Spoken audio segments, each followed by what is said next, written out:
AI. From the boardroom to Hollywood to your multiplex to, frankly, your kids' college essays. It's everywhere. It's a real thing. It saved America from apparently the Great Recession Part 2. But how real is it really? I'm with Joseph Drambarean.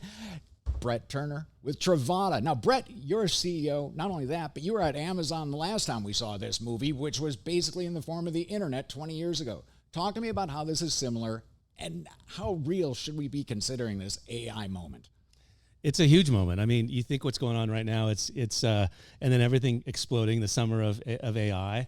It's like, it reminds me of the early days of the internet. It really is that profound. I started my career in the kind of mid to late 90s. We're going through that whole process and just seeing the explosion of companies and just even all of the older industries, banking, telecom. How is it going to react with all of this? And it was crazy. And what we're seeing, though, that is also like the internet, is that it's getting a lot of noise before it's getting a lot of real application, at least as far as people can see in the public.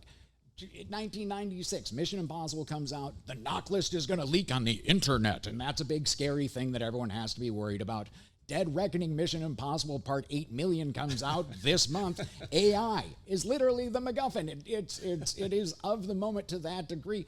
But is the money really being put to work? And what kind of things are happening that wouldn't otherwise in a world before AI, like last summer or 3 weeks ago? Well, it's coming along pretty fast. Well, first off, we got to be careful because I haven't seen Mission Impossible yet. No spoilers here. I'm going to be going this weekend. Just an internet spoiler. It's really good. I think and my wife's happens. actually watching it right now. So. But yeah, it's you look at all the fear that happens. I think that's a sort of a sign that something is pretty disruptive happening. And then even like yesterday, reading the news that the FTC is now going to investigate OpenAI. Oh, good. The And government's here. I'm sure the lead investigator I hear is being appointed, a guy named Bard. But other than that, but you look at all these things that just seem crazy, and they're happening now every week, and it's accelerating. And I think that's just a sign. You see that underlying fear. And then when you look at a profession like finance, then finance folks are professional risk managers. So when you look at that, and the fear sort of permeates and kind of and hits corporations and things where security, fraud, there's already huge concerns. Cybersecurity has been such a huge topic, rightly so. Then when this kind of hits, then that fear starts to set in on the corporate side as well. These are going to be sort of, how do you navigate through that? These are important topics. Unless you can satisfy those things, it's really going to be a hindrance to really leveraging AI, which there's some really positive things of why this is the moment for finance, given this whole moment of leverage and automation that's been waiting, I think, for a long time, for the last decade, where it's hit IT and all these other aspects.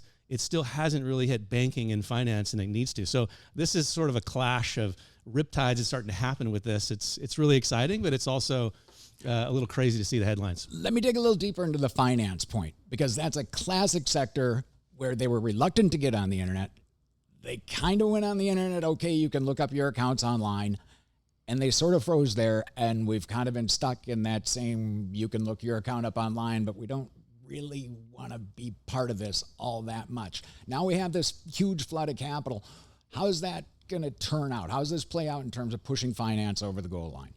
Yeah, I think when you look at, the early days of banking or online banking, it all came out of once the internet hit, I think all the analysts turned to the banks and said, hey, you got to get on the internet. You got to be like a media company. Well, everyone did. That's what's happening today. CEOs across the country are saying, we need some AI.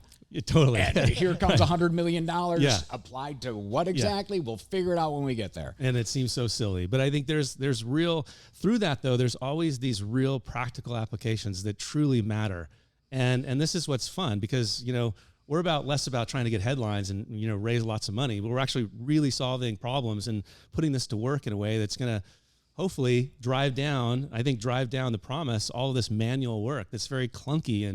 And you have so many things that are happening right now where you can't get leverage in finance. You still have to do these sorts of things. It's just required, whether you're in accounting, closing the books, there's a process that's clunky, whether you're in finance and having to get, do scenario planning because COVID hits and it's impossible, just get a team of analysts to go through that. I mean, you have to do that just through sheer volume of work with manpower, right? And then you look at treasury, these repetitive tasks that have been happening over and over and over and over, and automation could really drive that massively or change that massively. So it's just waiting as a table set for these moments to happen, and they're going to happen. It's just wading through it.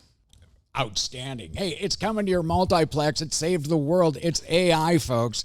If you want to learn more about it, check us out over here at J.A.R.V.I.S.